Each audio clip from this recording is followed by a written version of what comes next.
আসসালামু আলাইকুম প্রিয় দর্শক, welcome to my channel cooking with সীমা।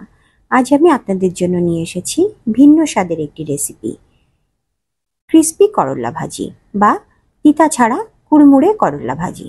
চলুন তাহলে আমার আজকের রেসিপিটি দেখে নেওয়া যাক। এখানে আমি সম পরিমাণে আলু এবং করল্লা কেটে ধুয়ে নিয়েছি।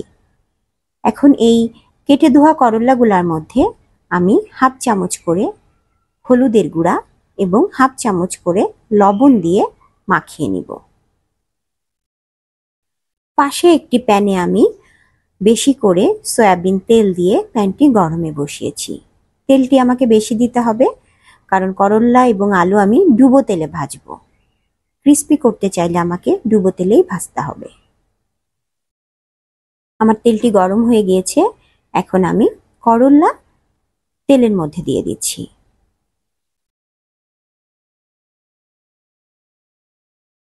ভালো করে আমি নাড়াচাড়া করে করল্লাগুলা যতক্ষণ না ক্রিস্পি হচ্ছে ততক্ষণ ভাজতে থাকবো।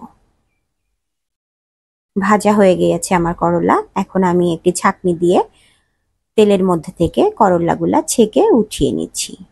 আমি একটি টিস্যুর উপরে রাখবো যাতে বাকি তেলগুলাও টিস্যু পেপার চুষে নেয়। সবগুলা করল্লা আমি এইভাবে ক্রিস্পি করে ভেজে নিব। করল্লাগুলা ভাজা হলে একই তেলের মধ্যে একই পদ্ধতিতে আমি আলুগুলাও ক্রিস্পি করে ভেজে নিব।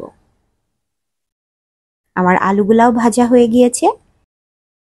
ওই তেলের মধ্যেই আমি বেশি করে পেঁয়াজ, বেশি করে রসুন এবং কাঁচা মরিচ দিয়ে ভাজতে থাকবো। মরিচ পেঁয়াজগুলো আমি ভেজে নিব। আমার করল্লা এবং আলু এতটাই ক্রিস্পি হয়েছে, দেখুন দর্শক, আমি হাত দিয়ে একটা চাপ দিলেই কিন্তু ভেঙে যাচ্ছে, কুড়মুড়ে হয়ে ভেঙে যাচ্ছে চানাচুরের মতো। এই আলু এবং করল্লা ভাজি একসাথে আমি পেঁয়াজ মরিচের সাথে ভালো করে মিশিয়ে নিব। আমার মরিচ পেঁয়াজ রসুনটা যখন হালকা গোল্ডেন কালার হয়ে এসেছে, তখন এর মধ্যে আমি করল্লা এবং আলুটা দিয়ে দিব।